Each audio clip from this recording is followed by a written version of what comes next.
২০২৫-২৬ অর্থ বছরের প্রস্তাবিত বাজেট বিপ্লবী না হলেও ব্যবসা এবং জনবান্ধব বলে দাবি করেছেন অর্থ উপদেষ্টা ডক্টর সালাউদ্দিন আহমেদ। মঙ্গলবার বিকেলে রাজধানীর ওসমানী স্মৃতি মিলনায়তনে বাজেট উত্তর সংবাদ সম্মেলনে এই কথা বলেন তিনি। অর্থ উপদেষ্টা আরও বলেন, আর্থিক খাত একেবারে খাদের কিনারায় ছিল, সবার চেষ্টায় তা একটা পর্যায়ে আনা সম্ভব হয়েছে।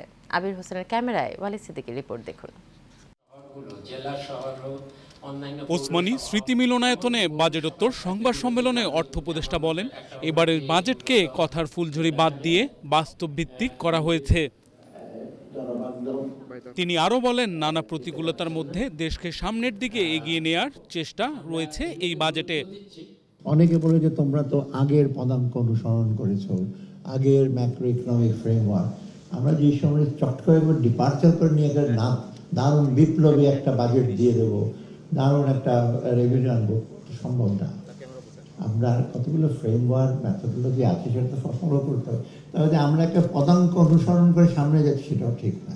আর একটু ভালো হতো যদি সম্পদ আমরা বেশি পেতাম, আমাদের দেশীয় সম্পদ যদি আরো বেশি, আপনার ট্যাক্স যদি আরো বেশি আদায় করতে পারতাম, ট্যাক্স যদি ফাঁকি না দেওয়া হতো, ভ্যাট যদি ফাঁকি না দেওয়া হতো, করাপশন যদি না থাকতো দেশে, টাকাগুলো ফিরিয়ে আনতে পারতাম, তখন আমার ওই বাজেট সাপোর্টও রাখতো না IMF বা ওয়ার্ল্ড ব্যাংকের, ওই টাকা দিয়ে কিন্তু আমরা পুরো বাজেটটাই করতে পারতাম। সংবাদ সম্মেলনে পরিকল্পনা উপদেষ্টা ডক্টর ওয়াহিদুদ্দিন মাহমুদ বলেন, বাজেট বাস্তবসম্মত, তাই এর পূর্ণাঙ্গ বাস্তবায়ন সম্ভব হবে। এবছরের জন্য যে বাজেট আগামী বছরের জন্য প্রস্তাব করছি, সেটা তো অনেক আমরা দেখে শুনে বাস্তবসম্মতভাবে যেগুলো করা যাবে, যেই গতিতে করা যাবে, আমরা মনে করি যে কারণে আগেই বলেছি যে এটা বাস্তবসম্মত একটা বাজেট। আমরা আশা করি যে এই বাজেটটা প্রায় সম্পূর্ণই বাস্তবায়িত হবে। সংবাদ সম্মেলনে উপস্থিত ছিলেন কেন্দ্রীয় ব্যাংকের governor doctor Ahsan H Mansur. তিনি বলেন, আগামী সেপ্টেম্বরের মধ্যে মূল্যস্ফীতি 7% নেমে আসবে। ডলারের বিনিময় হার এখন স্বস্তিদায়ক পরিস্থিতিতে রয়েছে বলেও মন্তব্য করেন তিনি।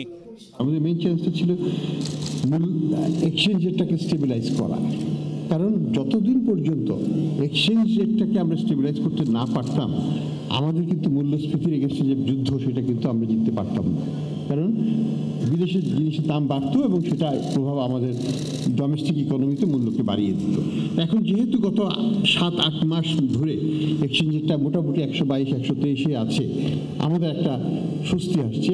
বাজেট উত্তর সংবাদ সম্মেলনে আরও উপস্থিত ছিলেন বিদ্যুৎ, জ্বালানি, সড়ক, সেতু ও রেলপথ উপদেষ্টা মোহাম্মদ ফয়জুল কবির খান, স্বরাষ্ট্র ও কৃষি উপদেষ্টা মোহাম্মদ জাহাঙ্গীর আলম চৌধুরী, বাণিজ্য, বিমান, বস্ত্র ও পাট উপদেষ্টা শেখ বশিরউদ্দিন, মন্ত্রিপরিষদ সচিব শেখ আব্দুর রশিদ এবং এনবিআরের চেয়ারম্যান মোহাম্মদ আব্দুর রহমান খান সহ আর্থিক খাতের প্রধানরা। Walid Siddiqui, Asian television, Dhaka.